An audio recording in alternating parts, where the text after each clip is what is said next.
Bem-vindos e bem-vindas a Além do Escritório, o podcast que fala dos dilemas reais do mundo corporativo sem enrolação. Como sempre, eu sou a Karen, fundadora do Coding Potential, e sou a host neste episódio.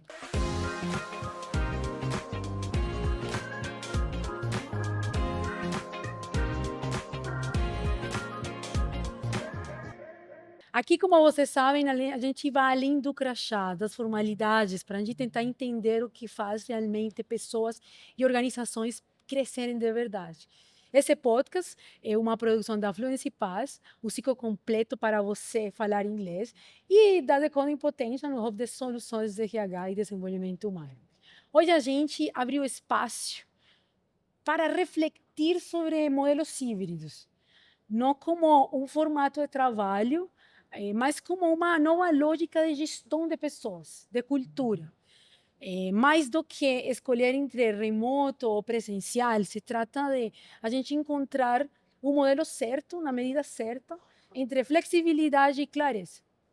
A estratégia ela precisa vir à toa como parte de uma estratégia de negócio, não como a vontade de um líder na prática. Tá? Então, a ideia pessoal é que hoje a gente então fale sobre esse tema, aprofunde um pouco e, como sempre, vocês sabem, eu tenho uma super convidada, tá? Que vai falar conosco um pouco a partir da sua experiência e também um pouco a partir do modelo de negócio que eles também trabalham dentro da sua empresa. Então, para essa conversa, a gente recebe hoje a Renata Santelmo, diretora de People na House, uma empresa brasileira que está reinventando o mercado de moradia por assinatura. Mas a Renata também, como todos os convidados, ela também carrega uma bagagem poderosa em diferentes empresas, como a Amazon, a Avon, a Vale, Coca-Cola FEMSA, enfim, um monte de bagagem que nos vai ajudar muito hoje, tá? Sempre estando na linha de frente da estratégia de RH. Renata vai contar para a gente um pouco da sua trajetória e como ela vivencia essas diferentes culturas e contextos tão diferentes que moldou um pouco o olhar dela e a razão pela que a gente convidou ela hoje aqui, tá? O mercado de trabalho brasileiro, ele vem vivendo uma transformação, tá? Os modelos híbridos passaram a fazer parte do desenho, como já comentei, de cultura organizacional, da gestão e da estratégia de pessoas, mas o híbrido aqui não é só apenas sobre misturar o home office com o escritório, é sobre a gente integrar referências, tecnologia, cultura organizacional, para respeitar as origens de todos. Tá? A pandemia, de alguma forma, ela acelerou esse processo. Tivemos momentos de trabalho 100% remoto, depois uma volta gradual, presencial, e hoje em dia a gente chegou a uma espécie de formato híbrido, por mais que muitas empresas estejam querendo fazer 100% presencial, mas o grande ponto aqui já não é mais sobre escolher entre se eu tenho remoto ou presencial 100%, mas sim adaptar o modelo ao trabalho que faça sentido para a estratégia da empresa. E nesse papel parece que a gente precisa entender qual é o melhor dos dois mundos, uma estrutura robusta que combine agilidade, sensibilidade, também com as próprias necessidades que trabalham conosco dentro das empresas. Então, a ideia é que hoje a nossa convidada consiga nos dar um pouquinho sobre isso. Então, conta um pouquinho para nós quem é a Renata, como chegou onde ela está hoje. Conta para nós. Legal. Gente, por mais que eu esteja aí há quase 17 anos no RH, eu sou advogada de formação. Fui parar, assim, meio que de paraquedas num programa de trainee Legal. na Coca-Cola FEMSA. E cheguei lá achando que eu ia fazer os job rotations, que eu ia conhecer um pouco da empresa e ia ficar no jurídico. Só que não. Meu primeiro job rotation dentro do RH, eu me apaixonei. Eu falei, tá, é aqui que eu fico.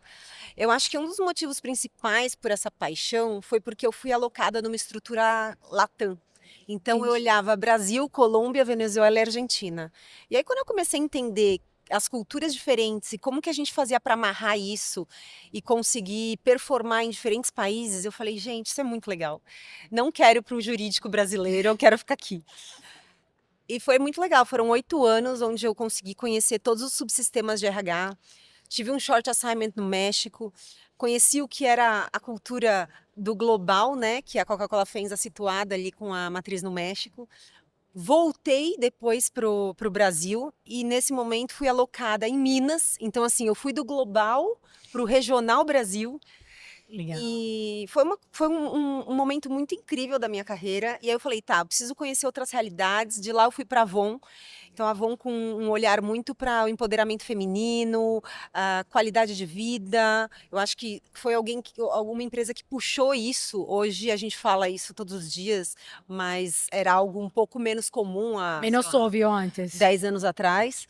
Isso foi algo que a pandemia fez. Com certeza, acelerou, né? É. E depois de lá eu fui para Vale.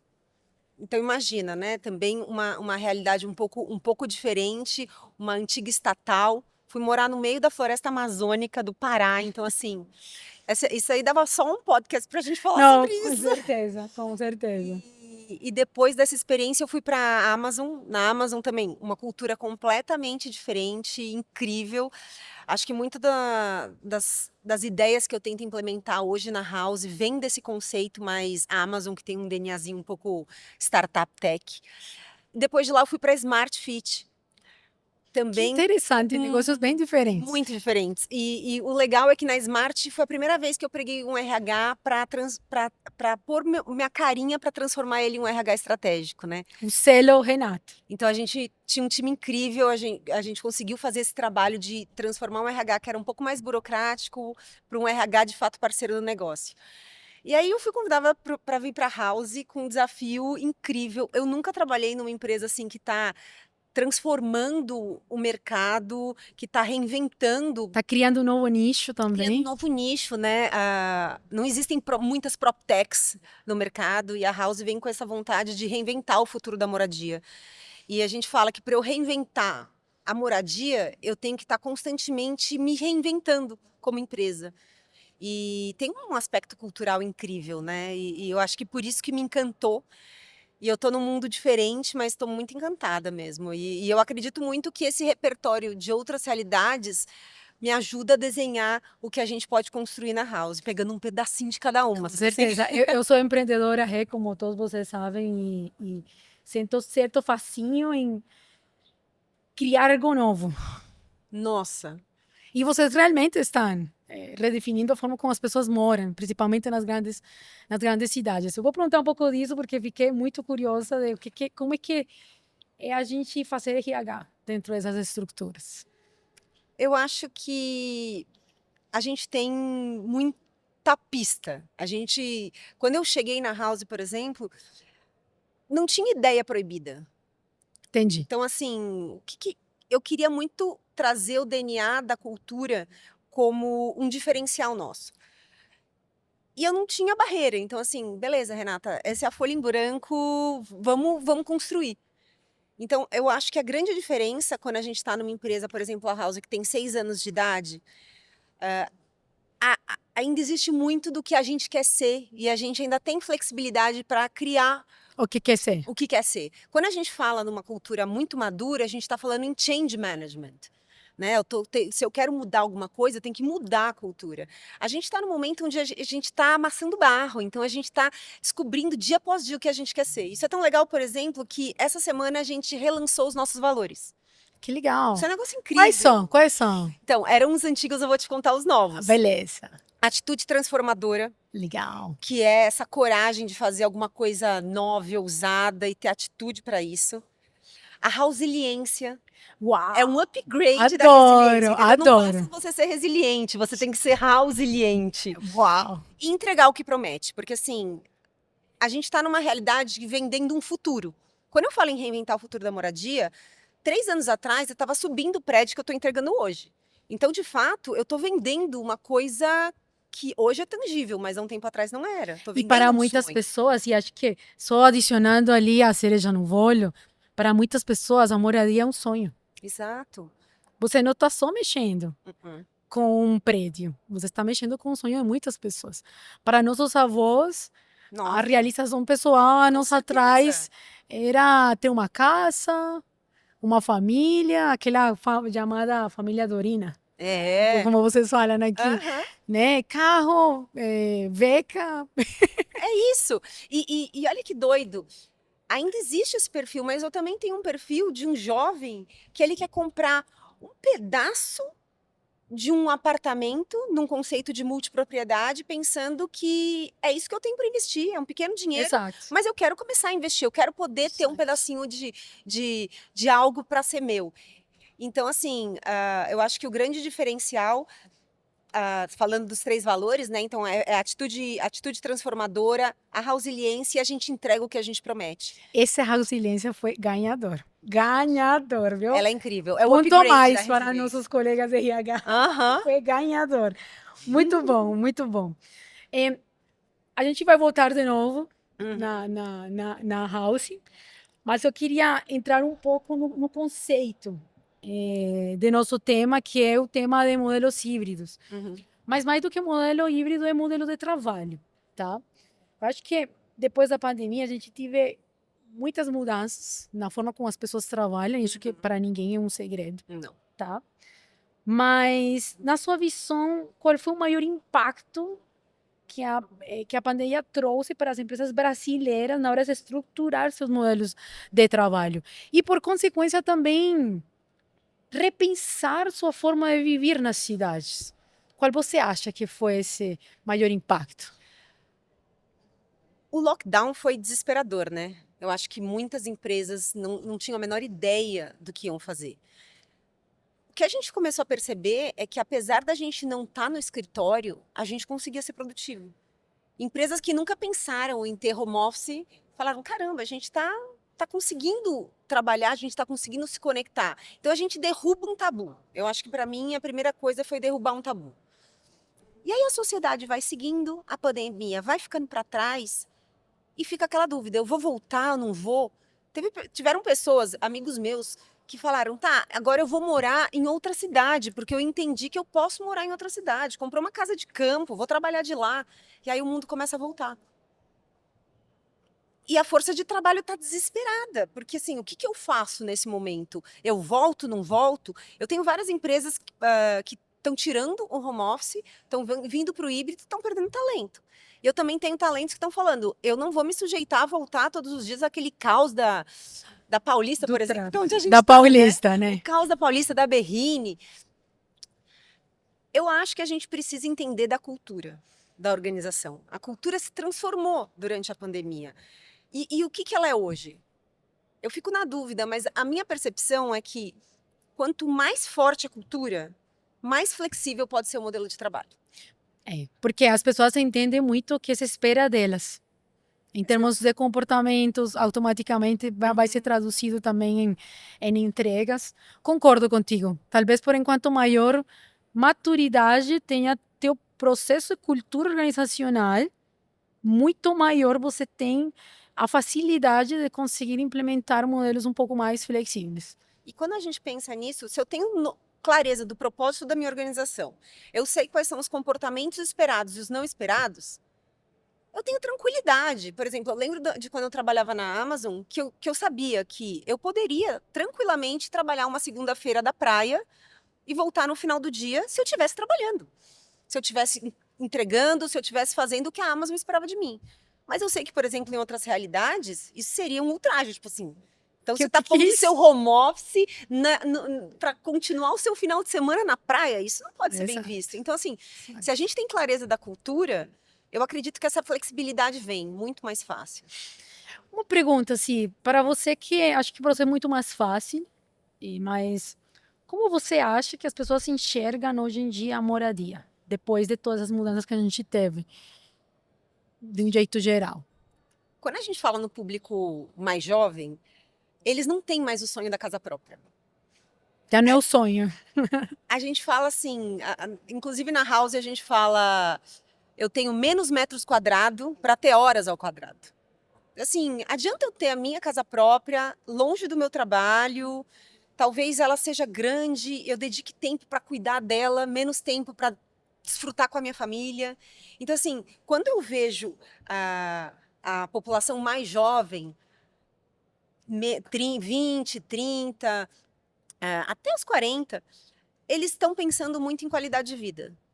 Muito mais do que ter a sua própria casa. Então, o conceito de moradia muda.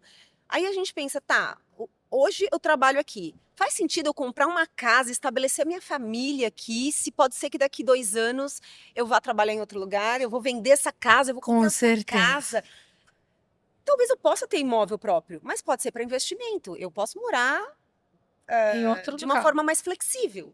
Então, assim, eu tenho visto muito esse comportamento, buscando mais qualidade de vida e menos o endereço fixo que me prenda e talvez pode ser muito mais uma amarra do que qualidade de vida propriamente dita, né? Entenda-se qualidade de vida desde um olhar de mais tempo para fazer pelo que realmente eu quero fazer. Exato. É isso, é isso. É mais tempo para fazer o que realmente quero fazer. Algumas pessoas acham, não, é que qualidade de vida é não passar 2 horas no ônibus, mas a verdade não é sobre passar 2 Não é horas sobre no isso. ônibus. É sobre ter mais tempo para fazer as coisas que eu realmente quero fazer, o que realmente me cheia de propósito, É isso. tá? Não é sobre 2 horas no ônibus. Muito bom. E voltando um pouco aos modelos de trabalho, qual você acha que são os principais desafios que as empresas têm hoje em dia para conseguir adaptar o modelo híbrido, a cultura e a estratégia? Eu acho que tem várias dimensões dentro disso, mas o ideal é como é que a gente consiga adaptar sem cair na armadilha de simplesmente só replicar práticas que outras empresas estão fazendo. Uhum. Quando a gente vê empresas que estão situadas eu acho que trazendo um modelo híbrido para uma realidade onde eu tenho uma empresa global ou tenho uma empresa multinacional, eu acho que o maior desafio é a gente entender o que a empresa quer. Qual a cultura que a empresa quer pregar? Por exemplo, se eu tenho uma multinacional que vai estar em várias localidades e a gente precisa conectar os países, por exemplo, eu acho que esse é um desafio talvez muito mais cultural do que eu quero do meu colaborador, do que eu espero da minha liderança, do que propriamente de tecnologia. Porque a tecnologia é a ferramenta. Mas o que tem por trás dela é muito mais esse alinhamento de liderança. Entendi. Então, para mim, quando eu vejo o desafio é como eu tenho uma cultura forte e como eu tenho uma liderança que vai conseguir exercer essa parceria, tá junto, conectar as pessoas, engajar as pessoas, mesmo remotamente. Então, para mim, Entendi. está muito mais no papel do líder do que na tecnologia. Entendi. Pensando. É porque na prática é o líder que vai fazer moldear os comportamentos. A Uhum. tecnologia ela é um catalisador do que Exato. seja a prática comumente praticada nesse momento, sendo redundante, mas o que vai fazer moldear os comportamentos no dia a dia, o líder tem um papel muito importante. Então, por isso que ele é importante. Mas como partindo desse olhar, desde como as pessoas estão enxergando hoje em dia, a forma de trabalhar e a moradia, como você enxerga o futuro do modelo de trabalho no Brasil? Eu acho que a gente está por grandes transformações. Hoje em dia também, não só a essa fórmula, a gente também adicionou inteligência artificial. Uhum. Como você enxerga o futuro dos modelos de trabalho no Brasil? Eu acredito que a gente vai conseguir ser mais flexível nas empresas que são mais voltadas à tech, que têm uma cultura um pouco mais jovem. E eu acredito que tem algumas culturas mais tradicionais que talvez não estejam tão próximas desse futuro de flexibilização. E eu acho que está tudo certo. Eu não acredito que a gente precisa ter um formato, dizer e falar assim, o futuro do trabalho no Brasil vai ser isso. Eu acho que o futuro vai coexistir várias realidades. Então, acho que Perfeito. a gente vai coexistir uma realidade mais tradicional, onde você vai ter que estar presencial todos os dias, e é sobre isso. E quando a gente falar em modelo híbrido, eu vou estar falando da filial sei lá, da unidade de Minas conversando com a unidade de São Paulo. Aí vai ser remoto. Mas ainda vou ter uma realidade muito presencial. Tem alguns setores que estão muito mais para esse caminho. Na verdade, o próprio setor imobiliário é sobre isso, né? A House, que é um braço ali um pouco para frente da realidade do setor imobiliário. E vai ter realidades techs que talvez nunca voltem para o presencial e continuem com work from home por muito tempo. E vai ter aquele bem bolado do meio, que eu acho que vai ser o 80-20, que são empresas que vão continuar híbridas, vão ter cargos que são que podem ser híbridos, vão ter cargos que talvez estejam mais presenciais. Então, quando eu olho o futuro, eu vejo a coexistência de vários modelos. Não acredito que a gente vai ter uma receita de bolo e falar, putz, vai ser todo mundo assim. E quando eu olho para o comportamento do profissional, eu também vejo isso. Eu vejo profissionais que estão super tranquilos em trabalhar presencial, que estão pensando, inclusive, em mudar sua moradia para que facilite sua vida. E tem outros profissionais que estão falando, não, eu vou priorizar morar num lugar mais longe e vou buscar uma empresa que esteja de acordo com isso. Então, acho que eu tenho vários modelos de mentalidade do meu profissional e vários modelos de trabalho. A gente só precisa conectar a pessoa certa com a empresa que está trabalhando no modelo que agrada a ela. Exato. E acho que talvez algo só para adicionar esse comentário, a gente precisa entender que hoje em dia a gente tem empresas que estão trabalhando com 4 gerações Uhum. na mesma empresa. As 4 gerações, elas têm focos diferentes, o propósito para elas, a definição de propósito é diferente, a qualidade de vida é diferente e o modelo de trabalho também é diferente. E é um fato. Hoje em dia nós temos muito mais e vai seguir acontecendo, tá? Então, talvez não exista receita no bolo. Só o que é certo para o momento da empresa naquele momento. Sim. Acho que, de fato, é isso uma conclusão interessante.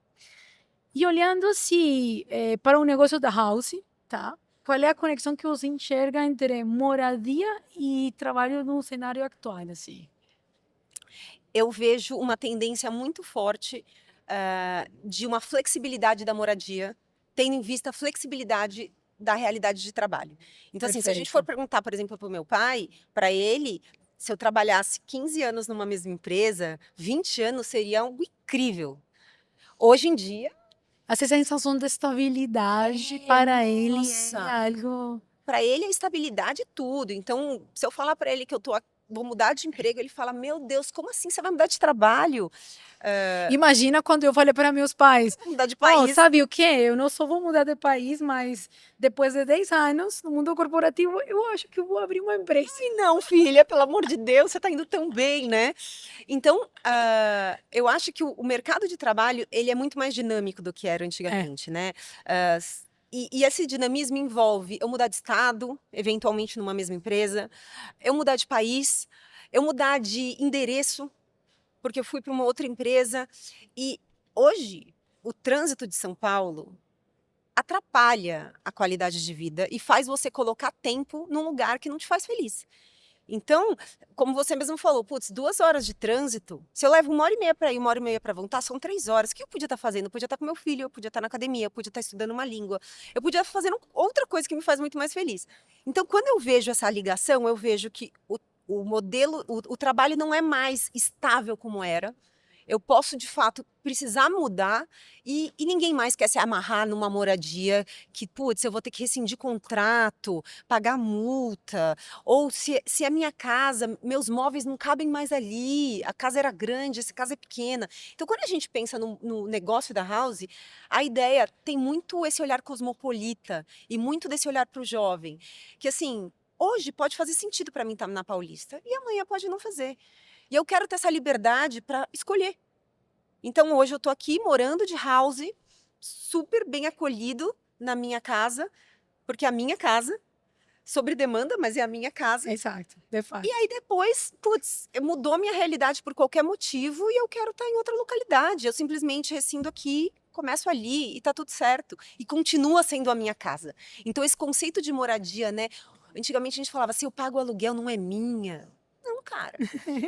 A sua casa é onde você tá, onde você concentra o seu lar. Eu sempre falo que é como o teu templo, é como o teu porto seguro. E você faz ele, você não precisa ter a escritura dele. Eu acho que é essa mudança. Então, acho que o mercado de trabalho é mais fluido, menos engessado e amarrado. E a moradia, quando ela acompanha isso, fica muito mais fácil. Com certeza. Qual é a tua opinião sobre aquele modelo de trabalho de nômade digital? Qual é a tua opinião sobre? Ai, eu acho que a minha geração ainda está achando isso um pouco estranho.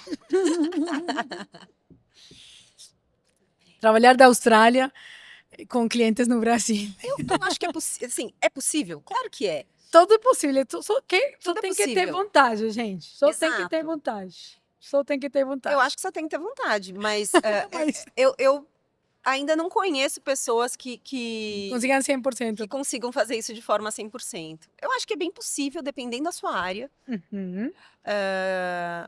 mas eu acho que ainda é um desafio. Talvez daqui a alguns anos isso seja uma realidade mais vivida. Você trabalha num modelo de negócio que, na prática, a gente foi com base na construção colaborativa. Tipo, Sim. como eu consigo construir comunidades também dentro desse processo de Uhum. moradia. Desse lado, o que você acha que realmente funciona na hora de construir uma estratégia de modelo de trabalho para as empresas? A gente tem muito profissional de RH que está nos escutando e o que realmente a gente precisa considerar na hora de construir modelos de trabalhos que façam sentido? Porque nós, como RH, somos catalisadores dessa mudança dentro da empresa, tá? Ou pelo menos deveríamos ser, certo? Com certeza. O que você acha que as pessoas poderiam fazer para esses profissionais de RH para conseguir desdobrar esses modelos de trabalho que façam sentido nesse momento? Eu gosto muito de cocriar. Ok. Eu acho que, como a receita de bolo, como a gente sabe, não funciona, Uhum. do mesmo jeito, para você engajar o seu time, seus colaboradores, em qualquer modelo de trabalho, eles precisam acreditar que aquilo faz sentido para eles e que foi pensado para eles. Ok. Então, como RH, como que eu organizaria isso? Eu ia começar fazendo um processo de escuta, entendendo o que a minha população, o que faz sentido para a minha população, o que eles de fato valorizam. E entender também com a meu primeiro nível de liderança, o que eles acreditam também que funcionaria.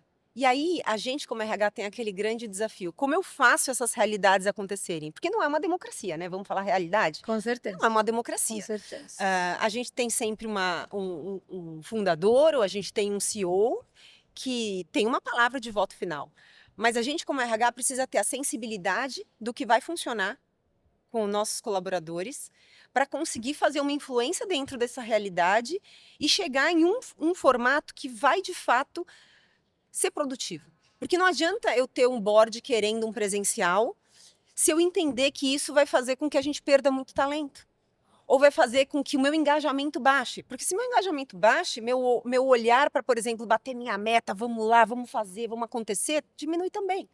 Então, assim, eu acho que o nosso papel como RH é traduzir as coisas que a gente vê que vão funcionar e vão dar mais produtividade para o negócio, para a língua da nossa alta liderança, e aí sim eu desenho o modelo. Não dá para a gente ficar pensando em só fazer benchmark para fora. Não. E Precisa não olhar para promotores dentro. internos para conseguir viabilizar a Exato. mudança. Às vezes a gente fica naquele vamos olhar para fora, e a gente olha tanto para fora que a gente não olha para dentro. Eu acho que o nosso papel, óbvio, a gente como RH, a gente tem que ter referência do que deu certo, do que deu errado, mas a gente tem que mais do que tudo olhar para dentro e escutar as pessoas, porque às vezes as pessoas acham que elas querem algo, mas não é o que elas precisam. E isso acontece com a nossa liderança também, né?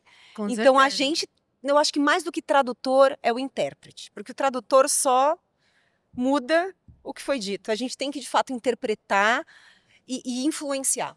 Acho que aí o maior desafio é como eu consigo traduzir propósito individual das pessoas junto com a forma como eles trabalham. Então, segundo o que eu estou entendendo, para ti começa com uma escuta ativa. Com certeza.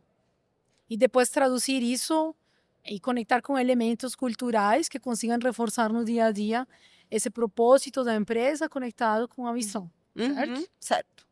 Legal. Aí eu tenho pessoas com propósitos individuais, como você falou. Cada um tem o seu propósito. Com certeza. Agora, eu preciso achar qual que é o nosso propósito comum. Porque senão, vai estar cada um olhando para o seu e talvez a gente não consiga conectar essa população. Então, qual que é o nosso propósito comum? Quando a gente encontra esse propósito comum, é muito mais fácil que cada um consiga flexibilizar alguma coisa, porque está todo mundo olhando para um algo maior. Com certeza. Acho que, além do propósito, eu sempre falo que as pessoas precisam entender duas coisas. O porquê eles fazem o que fazem e o como. Quando a gente está pensando em como adaptar o melhor modelo de trabalho para a minha empresa, o porquê é muito importante, conectado com o propósito, mas também o como é que a gente vai fazer acontecer isso da melhor forma. Então, talvez, acho que eu gostaria de escutar nessa parte, mas talvez também complementar, dar estrutura para isso. Então, eu Com vou certeza. fazer modelo remoto, eu preciso dar estrutura para isso. Não adianta eu acreditar em um modelo remoto se eu não dou as ferramentas, um computador que serva, um acesso à internet. Eu preciso garantir toda essa jornada do colaborador para que responda a esse modelo. O que Com tu pensas certeza. sobre? Não dá para a gente ir para um modelo híbrido se a gente não construir uma base sólida e ferramental. Então, assim, onde eu vou ter o meu playbook, onde eu vou me conectar com as pessoas. Não adianta a Os gente falar rituais. quais são os rituais de cultura que vão acontecer, porque os rituais não dependem da gente estar presencial. Onde eu vou encontrar essas pessoas? Eu preciso de uma ferramenta onde eu possa interagir com essas pessoas de uma forma. Eu lembro que no começo do modelo híbrido, tinham empresas que faziam uma sala de reunião que ficava ligado o dia inteiro. Assim, fica essa sala ligada o dia inteiro, e aí todo mundo entra e sai dessa sala, ou fica ali, porque posso te chamar a qualquer momento, então eu fico com aquela sala aberta. Será que esse é o modelo mais certo? Não acredito nisso. Eu acho que a gente precisa de fato de um software, de um sistema que possa conectar a gente, para a gente poder se falar como se a gente estivesse na nossa mesa, mas a gente faz isso virtualmente. Se a gente não tem esse ferramental, não tem cultura que consiga substituir esse básico. Eu acho que o principal desafio, dependendo do modelo, sempre vai ser a comunicação. E como eu garanto que tanto a comunicação síncrona como a assíncrona, elas consigam funcionar dentro das minhas estruturas da organização, dentro do meu design organizacional. Talvez um dos maiores desafios que tem estruturas ou modelos de trabalho que estão só remotos é a comunicação assíncrona. Como é que eu trabalho com uma pessoa que tomou decisões rápidas com uma pessoa que não está na mesma linha minha? Muitos dos argumentos que a gente vê hoje em dia no mercado sobre se eu voto no presencial, não, é que as pessoas tomam melhores decisões presencial.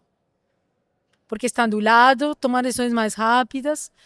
Mas talvez, será que a gente precisa realmente estar presencial ou a gente precisa melhorar os nossos canais de comunicação ou a forma como as pessoas tomam decisão? Acho que está atrelado à cultura, mas queria te ouvir sobre isso também.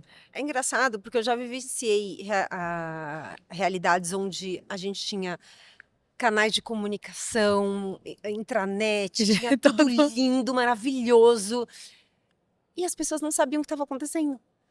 Aí falou assim, não, mas isso vai ter esse evento? Ou vai acontecer isso? Sim, tá em todos. A gente tinha, assim, um repertório incrível de canais de comunicação, cada tema com seu enxoval perfeito, que ia para todas as nossas redes. E as pessoas nem por isso se sentiam, se conectavam com aquilo.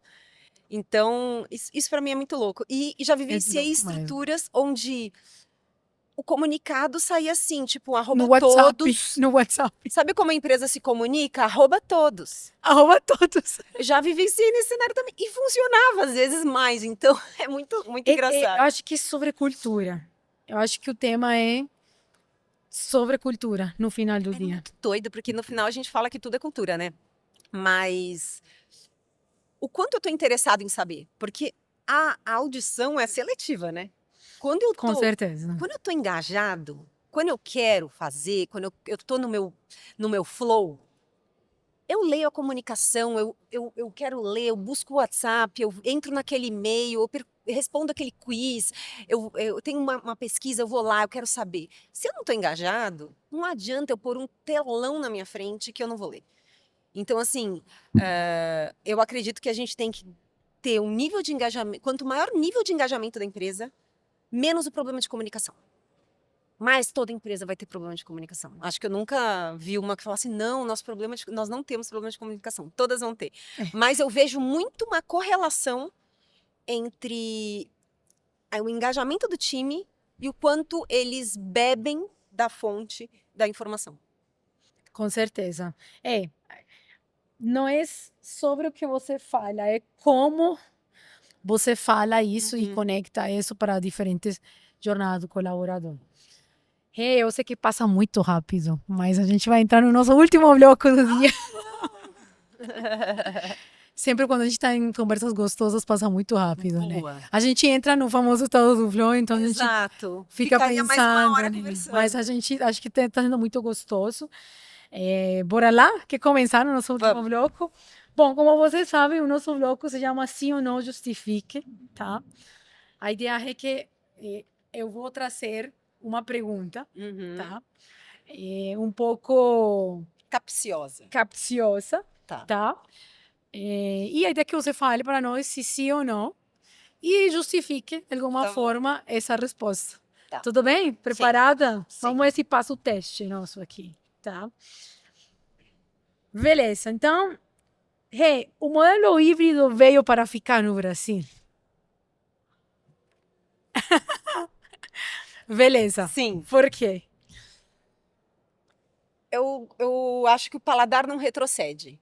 Então, assim, a partir do momento que você conhece Com que certeza. isso é algo que pode acontecer, que é interessante para mim e que vai, de alguma forma, aportar positivamente na minha vida, você não quer deixar isso para trás. Então, eu realmente acho que uma grande parcela das empresas vai trabalhar no modelo híbrido. Entendi. É aquilo que mais a gente está vendo hoje em dia, né? É. Com Acho certeza. que existe um peso e contrapeso, mas eu acho que não dá para voltar atrás. Uma vez você experimenta, não Vamos tem agradecer a pandemia por alguma coisa, né? Sim, Mas eu acho que por assim, favor.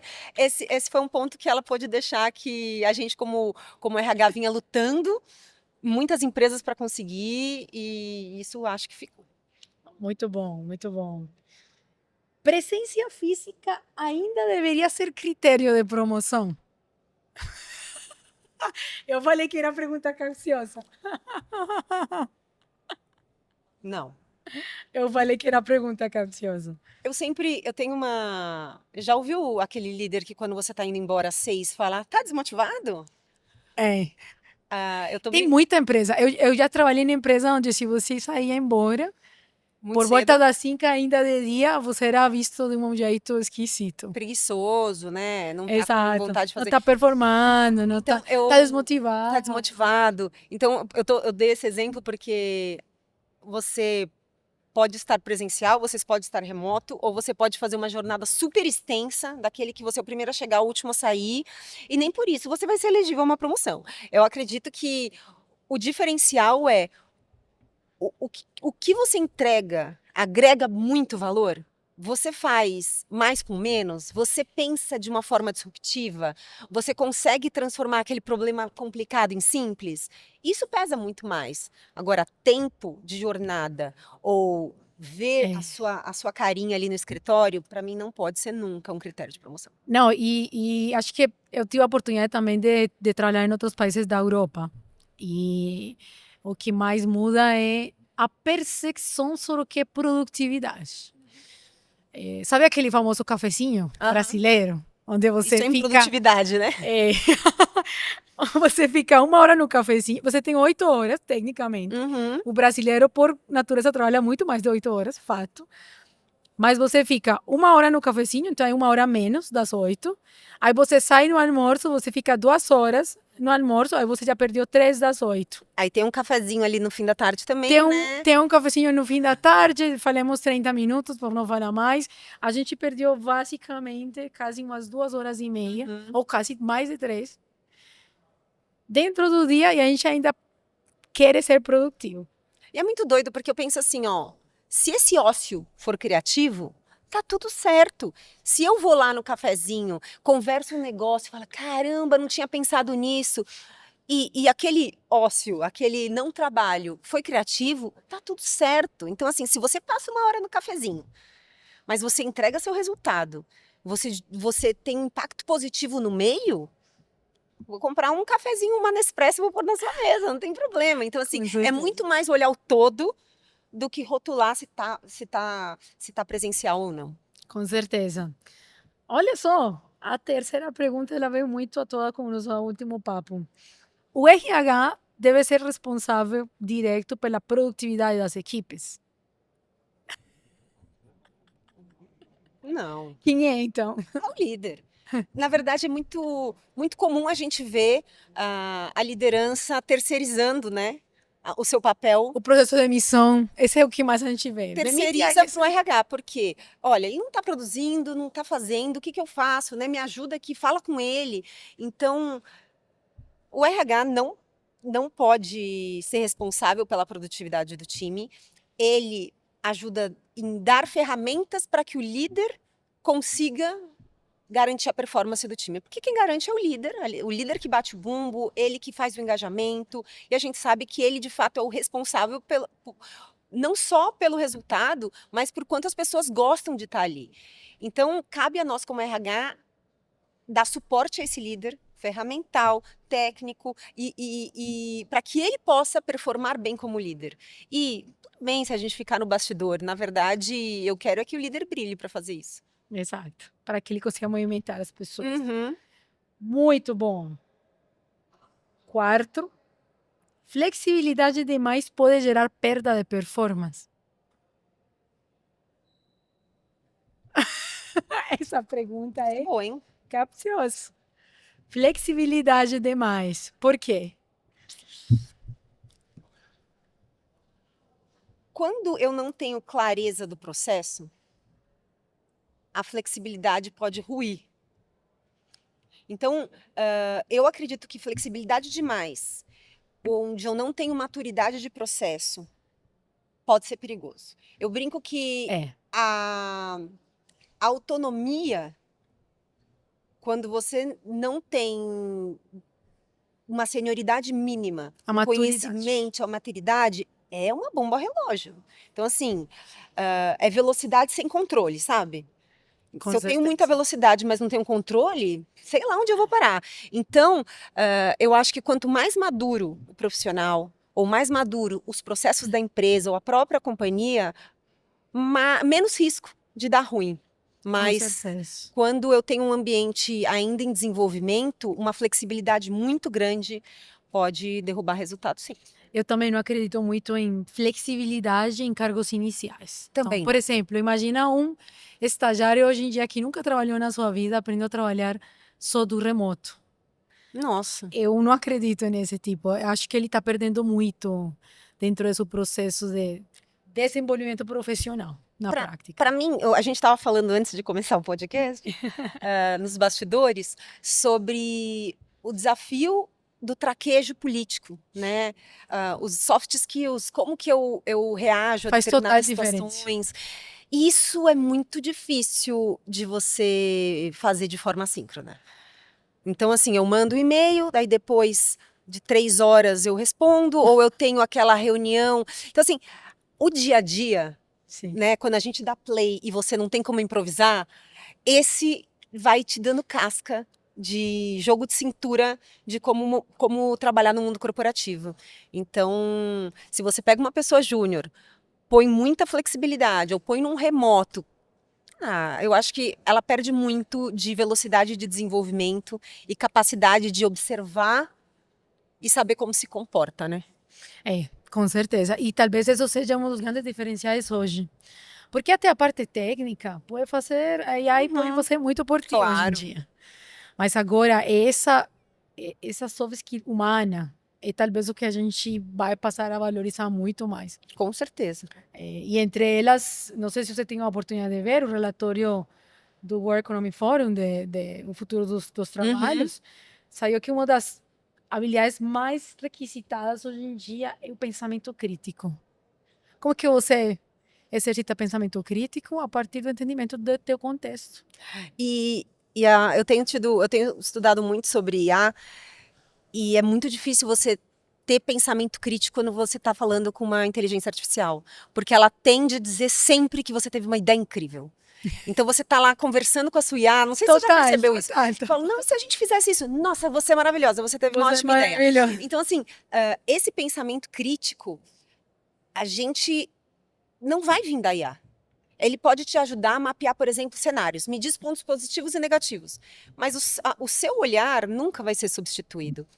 Eu sou professora universitária também, de MBA, e eu fico pensando, como serão os estudantes que saem de uma faculdade que tive durante todo o tempo a faculdade AI?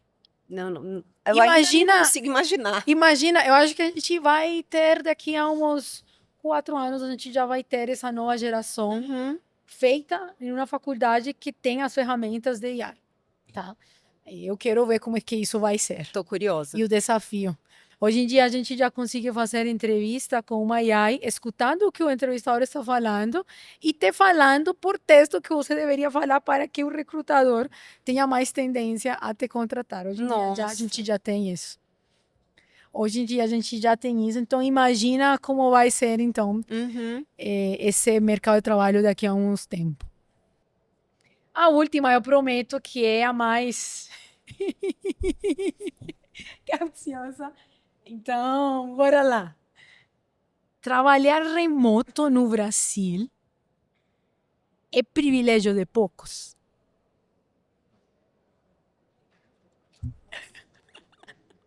Esse episódio está quente, pessoal. Quente, quente, quente. Não vim aqui para trazer mentiras. Exato. A gente tem que. Eu realmente acredito que o trabalho numa empresa, trabalhar no mundo corporativo, ter direito a um benefício como esse, ainda é uma parcela muito pequena da nossa população. Uma grande maioria Não consigo. não consegue nem considerar isso. Eu acho que é um privilégio. A gente poder estar numa empresa que, dentro dos seus benefícios, te oferece uma possibilidade de, por exemplo, ficar 1 ou 2 dias na sua casa. Eu acho que é um privilégio. Acho que já ainda é um privilégio. Eu ainda acho que é. E, E eu não sei se em curto prazo vai deixar de ser. Não tenho essa acho que ainda a gente tem um impressão. caminho que percorrer. Mas, de novo, precisa fazer sentido para as duas partes. Com certeza. Mas eu concordo contigo, ainda é um privilégio de poucos, principalmente dependendo do sector. Uhum. Já seja pela natureza do teu trabalho, já seja pela estratégia da empresa. Claro. Já seja por diferentes fatores. Eu Uhum. acredito que ainda é e vai ser por muito tempo. Com Tá? certeza. Que conversa bacana. Ai, foi muito bom, passou De muito verdade, rápido. que conversa bacana. Acho que são esse tipo de conversas que nos ajudam a repensar a forma como a gente trabalha, Uhum. tá? Acho que o pessoal aqui com a Renata, ela deixou claro que não é sobre o modelo de trabalho em si, é o que faça sentido para as partes. Uhum. É o que realmente consiga trabalhar na produtividade das nossas organizações, tá? Entendendo o papel que cada um tem. Não é só sobre o como o modelo de trabalho funciona, Uhum. é o porquê o modelo de trabalho. Se a gente vai ter um modelo de trabalho presencial, faz sentido? Que rituais eu consigo, como organização, implementar para que esse presencial faça sentido, Com certeza. tá?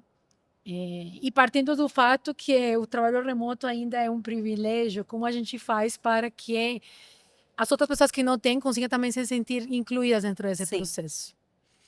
Repensar nosso modelo de trabalho é muito importante, principalmente nesse momento em que a gente está convivendo com tantas mudanças movimentadas pela mesma AI, convivendo com tantas gerações trabalhando juntas e pensando dentro do seu entendimento do que é trabalhar e do que é propósito. Uhum. É muito interessante isso. Então, se esse episódio, pessoal, te fez repensar sobre tua forma de trabalho, independentemente de quem você seja, profissional de RH, empresário, envia lá para as pessoas que você acha que seria interessante também aprender um pouco aqui do que a Rê trouxe para nós, tá? E, obviamente, nos siga no Spotify, no YouTube, lá no Instagram, para você acompanhar todos os conteúdos bacanas que a gente está trazendo aqui, entrevistando os principais líderes de RH do país. Então, isso é todo por hoje. Muito uma vez agradeço. mais, obrigada, Foi muito legal estar contigo. por este bate-papo. E até mais, pessoal. Até o nosso próximo episódio. Tchau, tchau.